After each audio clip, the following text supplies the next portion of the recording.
praying, hoping, wondering if God even sees you anymore. Doors won't open, answers don't come, and the silence.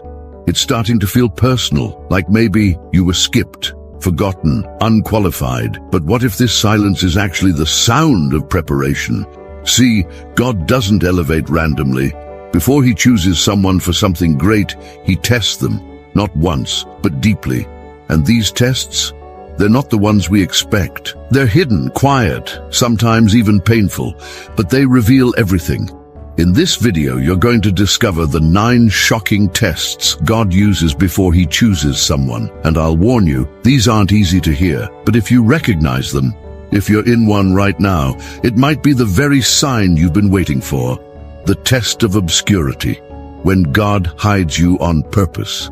Nobody likes being overlooked, especially when you know you've got something inside you, a gift, a calling, a purpose that burns quietly in your chest. And yet, for some reason, you keep getting passed by. No spotlight, no recognition, silence. It's frustrating, right? But in God's kingdom, obscurity isn't punishment, it's preparation. It's not a delay, it's a design. God often hides the ones he plans to use the most. Why? Because hidden things are protected things. Seeds grow underground before they ever break the surface. Think of Moses, 40 years in Pharaoh's palace, trained, polished, educated. Then suddenly he's in the wilderness, herding sheep, forgotten, alone. No miracles, no plagues, no Red Sea, just dust and silence. And yet that was the season where God was stripping away the noise of Egypt and building a different kind of leader, one who could handle glory without letting it rot his soul. The desert wasn't a detour, it was the test of obscurity. Let me ask you something. Are you in a season where no one sees you? No callbacks, no promotions, no open doors? If so, hear this. You're not being ignored, you're being developed.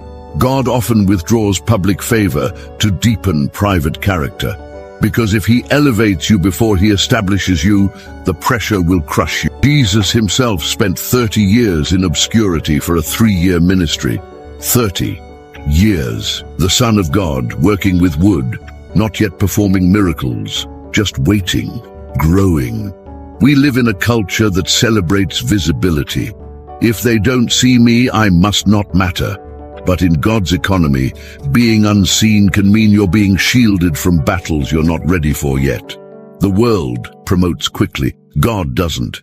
He takes his time. He puts you on a shelf not to waste you, but to preserve you. Just like fine wine, olive oil, or aged wood, the hidden season increases your value. Let me challenge you. What if your silence is sacred? What if this hidden place is holy ground, the very space where heaven whispers and pride dies? It's where God does his most precise work, where ego is crushed, motives are purified, and identity is rooted not in applause, but in presence. You may not see the results yet, but trust me, what he's building in private, he will reveal in power. So before you rush to be seen, ask yourself, am I ready to be trusted? Because God doesn't just use the available, he uses the approved. And approval often comes through the fire of being hidden. If you're in this test right now, hold steady. This obscurity might just be the proof that you're being chosen, not forgotten. The test of silence, when heaven seems quiet. There's a certain ache in not hearing from God. A slow, invisible weight that settles on your soul when the prayers don't get answered, the signs don't show, and your spirit starts asking questions your mouth's too afraid to speak. God, are you still there? The silence is confusing, especially when you've done everything right. You've prayed, you've fasted, you've obeyed, and yet the heavens are sealed like brass, and every answer feels just out of reach. This isn't just spiritual static. This is the test of silence, and it breaks even the strongest. Abraham knew this test. After hearing God's voice, after receiving the promise of a son, there was a gap, a long, dry, agonizing gap. Years went by. Nothing, no thunder, no burning bush, just an aging body, a barren wife, and a word that seemed more like a cruel joke than a holy promise. Can you relate? When what God said doesn't line up with what you see, that's where real faith is forged. Not the kind that dances when the blessing arrives, but the kind that clings to God when the room goes silent. It's in these moments that many walk away. They interpret silence as absence. But silence doesn't mean God isn't working. It just means He's working deeper than you can hear. Think of a seed underground. No sound, no movement, no evidence of growth. But something's happening. Roots are forming, foundations are stretching, and the deeper the roots, the stronger the future tree. Sometimes God says nothing because He's growing something. This test also exposes our motives. Are we following Him for His voice or for His heart? Do we need constant reassurance to believe, or can we trust even when it's quiet? Jesus Himself endured this test. On the cross, as darkness covered the earth, He cried out, "My God, why have you forsaken me?" Even the Son of God felt the agony of silence, but He didn't get off the cross. He stayed, and because He stayed, we were saved. Faith that only survives on signs isn't faith at all. It's dependency. God will allow the silence to teach you what your soul depends on. If His presence feels far, ask yourself, are you still leaning in, or have you stopped seeking? Sometimes the silence isn't distance, and it's an invitation to press deeper, to mature, to walk not by sight but by trust. So if you're in this test right now, stay close. Keep praying. Keep seeking. Even when it feels like He's a million miles away. Because one day the silence will break, and when it does, you'll realize that even in the quiet, He never left your side. The test of injustice. When you're treated unfairly for doing what's right, nothing stings quite like being punished for doing the right thing. When you keep your integrity, honor your values, speak truth, love well, and still get betrayed, misunderstood, attacked, doors slammed, accusations whispered. That's when it gets confusing, because deep down you expect righteousness to be rewarded, not resisted. But in the kingdom of God, injustice isn't always an attack. Sometimes it's a test. The test of injustice is where God watches how you respond when the world plays unfair. Look at Joseph. He was faithful in everything, loyal to his father, pure in temptation, honest in the palace, and yet he was sold by his brothers, falsely accused by Potiphar's wife, thrown into prison and forgotten. Not once did he compromise, and not once did life get easier because of it. But in that prison, God was doing something Joseph couldn't see. He was forging resilience, humility, wisdom, and at the right time, the very injustice that buried Joseph became the platform that elevated him. We like to think favor means ease, that if we're obedient, everything should fall into place. But heaven doesn't always follow earthly logic. Sometimes you'll be hated precisely because you're anointed. Jesus said it clearly, "Blessed are those who are persecuted for righteousness' sake." And notice, He didn't say, "Safe are the righteous." He said, "Blessed are the persecuted." Because in the eyes of God, what happens to you never outweighs what He's building in you. And here's the deeper part. How you respond to injustice reveals whether you trust God's justice. Do you fight back with bitterness, or do you surrender the outcome to His hands? David had the chance to kill Saul, the man who hunted him unfairly, but he refused. "I will not touch the Lord's anointed," he said. Why? Because David understood something most people miss. If God placed him in that test, then God would be the one to vindicate him. And He did. You might be facing betrayal right now. Maybe it came from someone close, a friend, a pastor, even family. You didn't deserve it. But hear me, just because it's not fair doesn't mean it's not holy. Sometimes the wound is allowed to test your posture. Will you still bless those who curse you? Will you still show up with love when all you get back is silence or judgment? That's not weakness, that's strength heaven recognizes. So if you're walking through this test, breathe deep. Don't fight for your own justice, let God be your defender. Trust me, When he restores publicly. What they meant for evil, he still knows how to use for your good. Stay faithful, stay clean, because your integrity in this test may be the very thing that qualifies you for the next room he's about to open. The test of brokenness. When God allows what you didn't ask for, there's a pain so deep words won't touch it. A loss, a betrayal, a failure that breaks something in you, not on the surface, but in the very center of who you are. And the hardest part? It wasn't something you chose. It wasn't a consequence of sin. It was allowed. That's what makes this test so excruciating. The test of brokenness isn't about punishment. It's about surrender. It's when God allows something to be taken, so he can give you something eternal in return. Job lived this test.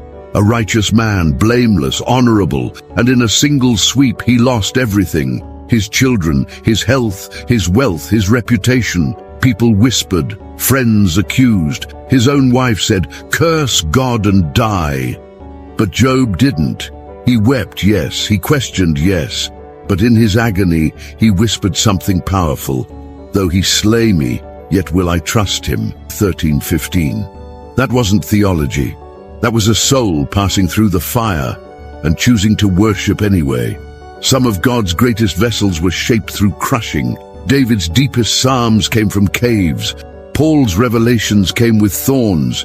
Even Jesus, before resurrection, there was Gethsemane, a garden soaked in sweat and surrender. "Father, if it's possible, take this cup from me." But he didn't stop there. He followed with the words that unlock purpose, "Yet not my will, but yours be done." That's brokenness, not weakness, but sacred surrender.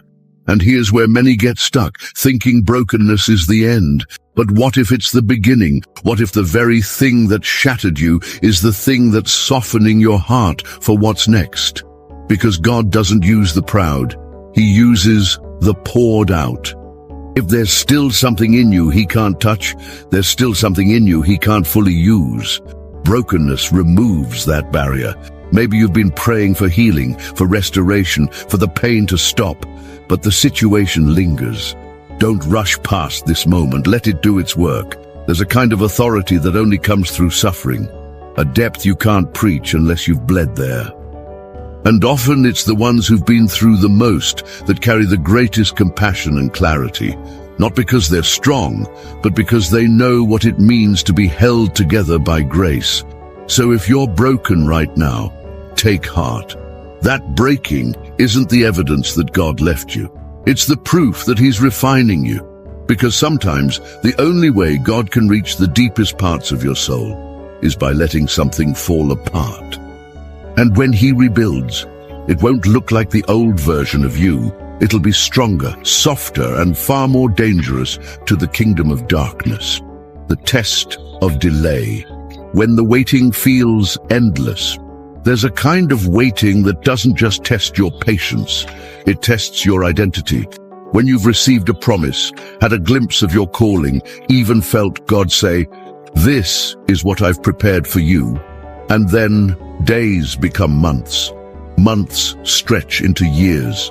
And hope begins to fade like light at the end of a hallway that keeps getting longer.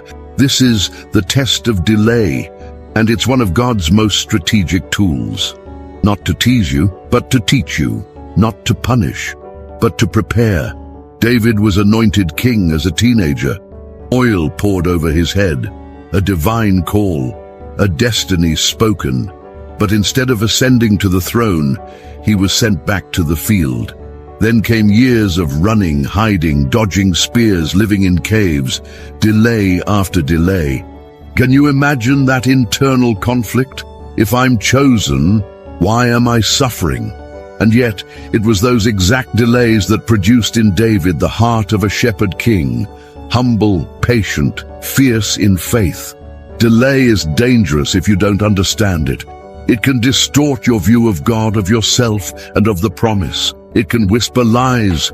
You missed it. You're too late. You're not enough. But delay isn't denial. It's development. Like bread in the oven or gold in the fire, some things can't be rushed. God isn't just preparing the blessing for you. He's preparing you for the blessing, and that takes time. Abraham waited 25 years for Isaac. Joseph waited 13 years from the pit to the palace. Even Jesus waited 30 years before stepping into public ministry. If the Son of God had to wait, why do we assume our process will be instant? God isn't in a hurry. And the truth is, if He gave it to you too soon, it might crush you. Delay protects you from stepping into rooms your character can't sustain. But here's where it gets real. What do you do while you wait? That's where the test happens. Do you stay faithful in the small? Do you keep worshiping even when nothing's moving? Or do you get bitter, distracted, jealous of others who seem to be getting there faster? The enemy will always try to use delay to breed discouragement. But God uses delay to deepen your roots. So if it feels like everything's on pause right now, don't panic. You're not behind. You're not forgotten. You're being refined. Your timeline isn't broken. It's being held by a perfect hand. And when the delay finally lifts, you won't just walk into your destiny, you'll be ready to carry it. The test of servanthood. When you're asked to build what isn't yours, this is the test that bruises the ego like no other. The test of servanthood. When you're gifted, called, ready. But instead of being handed your vision, you're asked to carry someone else's, to build someone else's ministry, to support someone else's dream, and it doesn't feel fair. You wonder, why am I helping them rise while I feel stuck? That tension? That's where pride dies and purpose is born. Because in God's kingdom, servanthood isn't a side path, it is the path. Elisha understood this. Before the double portion, before miracles and prophetic authority, he served Elijah, washed his hands, carried his mantle, stood in the background. He wasn't just shadowing a prophet, he was learning posture, honoring someone else's anointing until the time came to walk in his own. And when Elijah was taken up, it was Elisha, the servant, who received the mantle. Not because he demanded it, but because he proved he could be trusted with what he once carried for someone else. This test will offend you if you're not ready, because it will feel like you're being overlooked, like you're wasting time on things that don't have your name on them. But listen carefully. If you can't honor another man's vision, God won't trust you with your own. 16:12 says it plainly. If you have not been faithful in what is another man's, who will give you what is your own? It's not about the spotlight, it's about stewardship. And here's what most people miss. Servanthood doesn't mean you're lesser. It means you're being trained in humility, discipline, and loyalty. Think of Joseph again. Before he ruled over Egypt, he managed Potiphar's house. Then he managed a prison. Both jobs were beneath his calling, but essential to his character. Those seasons weren't detours, they were divine apprenticeships. His servanthood prepared him for sovereignty. This test also checks your attitude in the shadows. Are you serving with excellence or with resentment? Are you showing up with your whole heart or holding back because it's not yours? God watches that. And He doesn't promote based on gifting alone. He promotes based on heart. Because if you only serve when your name is attached, your service isn't submission, it's self-promotion. So if you're in a season right now where you're building something that doesn't look like your dream, don't despise it. Your willingness to serve now may be the very thing that unlocks what's been promised later. Because the one who can carry someone else's mantle with integrity is often the one God trusts to wear it next. The test of opposition. When resistance meets your calling. Nothing confirms a calling quite like the resistance that follows it. The moment you step out in faith, speak the vision out loud, or take a bold move toward what God has shown you, opposition rises. Sometimes subtly, sometimes violently. People misunderstand you. Critics appear from nowhere. Plans get blocked. It feels like every step forward comes with a pushback twice as strong. This isn't coincidence. This is the test of opposition. And how you handle it determines whether you're ready to carry what you're fighting for. Nehemiah faced this head-on. He set out to rebuild Jerusalem's walls, a holy mission backed by God. and almost immediately enemies rose against him. Sanballat and Tobiah mocked, threatened, and tried to distract him. Yet Nehemiah stayed focused. "I am doing a great work and I cannot come down." That line isn't just historical, it's instructional, because the enemy's main weapon isn't always destruction. Often, it's distraction. If he can't stop you, he'll try to pull you off the wall. Opposition also tests your motives. Are you building because God called you, or because you wanted applause? Because when the heat turns up and no one is cheering, you'll find out quickly what's keeping you in the fight. Paul wrote about this kind of pressure, saying, "We are hard-pressed on every side, but not crushed, struck down, but not destroyed." 2 Corinthians 4:8-9. Opposition doesn't mean you're outside God's will. Sometimes it's the clearest evidence you're exactly where you should be. This test can get lonely, though, because often the ones who oppose you aren't strangers, they're close. Jesus faced opposition from religious leaders, but also from his own disciples. Peter tried to talk him out of the cross. Imagine that, the very mission he came for, resisted by one of his closest followers. And yet Jesus stayed resolute. "Get behind me, Satan." Matthew 16:20. Not because he hated Peter, but because he recognized the voice of distraction even through someone he loved. And here's the key. You can't fight spiritual battles with fleshly weapons. Opposition is not an invitation to revenge. It's an invitation to prayer. The walls of Jericho didn't fall with arguments. They fell with obedience. Sometimes the most powerful thing you can do when attacked is to stay quiet, stay faithful, and let your consistency outlast the noise. So if you're facing opposition right now, take heart. The enemy doesn't waste resources on what isn't a threat. The pressure you feel may be the clearest confirmation yet that you're carrying something significant. Stand firm. Stay on the wall. Because the very thing resisting you might be the thing God uses to refine you. And when you finish building, your enemies will have no choice but to watch. The test of surrender, when you must lay it all down.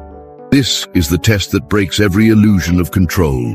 The test of surrender is where God asks you to place even the promise itself on the altar. It's when he whispers, "Give me back what I gave you," and it feels impossible. You fought for this, prayed for this, endured every other test for this. But this is where God asks the ultimate question: do you love the gift or the giver? Abraham faced this when God asked for Isaac. Imagine the weight of that moment. The son he waited decades for, the child of promise, the very future of his lineage. And God says, "Take your son, your only son, whom you love, and sacrifice him." Genesis 22:2. The next morning, Abraham obeyed. No delay, no excuses. Step by step, he walked up the mountain, carrying wood and heartbreak. And at the last moment, when the knife was raised, God stopped him, not because he needed Isaac's life, but because he needed Abraham's